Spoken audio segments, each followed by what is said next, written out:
check out the numbers on who Canadians would prefer as prime minister.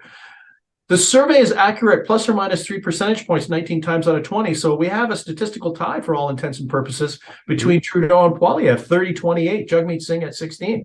So the other thing is Pierre Poilievre numerically is 2 points back of Trudeau, but the ballot numbers, the Conservative Party is about 7 points or thereabouts ahead of the Liberal Party. So this Conservative pickup is a result of disaffection with the Liberals, where people are drifting away from the Liberals and going to other options, such as the Conservatives and also such as the New Democrats. So it's a mixed bag for Pierre Poilievre.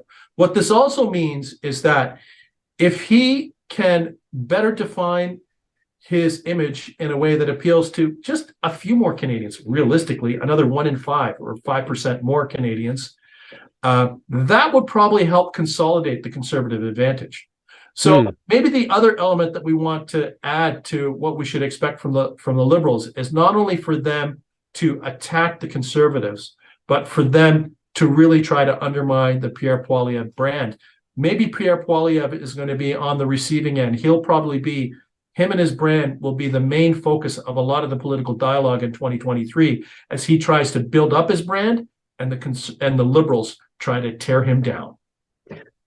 Nick, it seems like Poilievre has walked a fine line so far as Conservative leader. In terms of the Freedom Convoy, he was an early supporter of the movement, but then he's also said that he doesn't necessarily agree with everything said by the movement.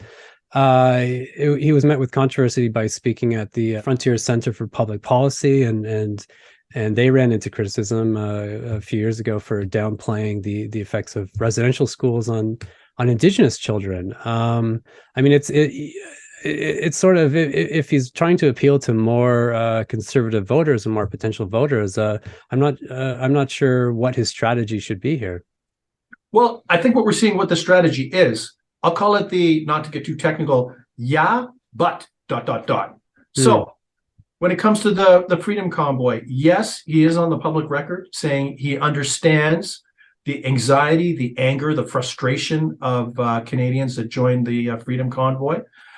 But what he has added is a little bit of a proviso in the same way that he did at the tail end of 2022, that, you know, having the F Trudeau flag was a little too far. So support, but, and, you know, the other interesting thing is that for those Canadians that align with those types of views, they're probably thinking, well, he must say these things if he wants to win an election. We know in his heart of hearts that he's with us 100%. So what this allows him to do, and I think this is a good strategy for Pierre Poilievre, it allows him to still send signals to those Canadians that he understands their frustration and that he agrees with them, but allows him to put a little bit of different distance that perhaps in some things they've gone a little too far. And I think he's used the same type of thing in terms of the academic from U of T, Jordan Peterson.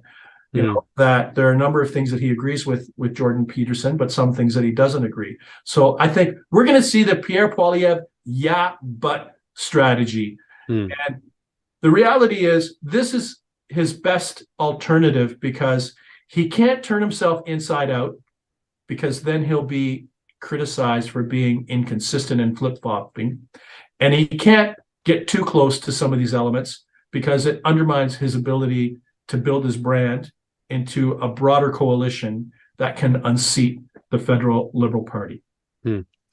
Nick, just to go back to the healthcare issue, Poilievre was speaking about that lately and raised some big attack points. Let's listen to that. But I do find it incredible that Justin Trudeau's managed to double our national debt without any improvement to our healthcare system. It's really astonishing. He's added more debt than all other prime ministers combined without any improvement in healthcare. In fact, healthcare after 7 years of Trudeau is worse than ever. So I can understand why all the premiers are frustrated with the damage he's caused. So, you know, pretty acute attack on Trudeau over healthcare, and I feel like that is sort of more of a typical mainstream conservative response. Absolutely, it's where's the beef is what he's basically saying. The Liberals have spent all this money. The deficit is up. The debt debt. The debt has grown, and healthcare, it's not getting any better. So this is probably a better attack for Pierre Poilievre, as opposed to engaging on some of the other issues, because it gets into the privatization debate, which can be risky for the Conservatives. But for him to attack the Liberals, to say you're spending all this money, but we don't see any material improvement in healthcare, is the right tack for the Conservatives, because it has to do with the management and spending of tax dollars and the impact, or from his perspective, or the Poilievre perspective, the lack of impact that spending all this money has had on this issue that is critical to Canadians.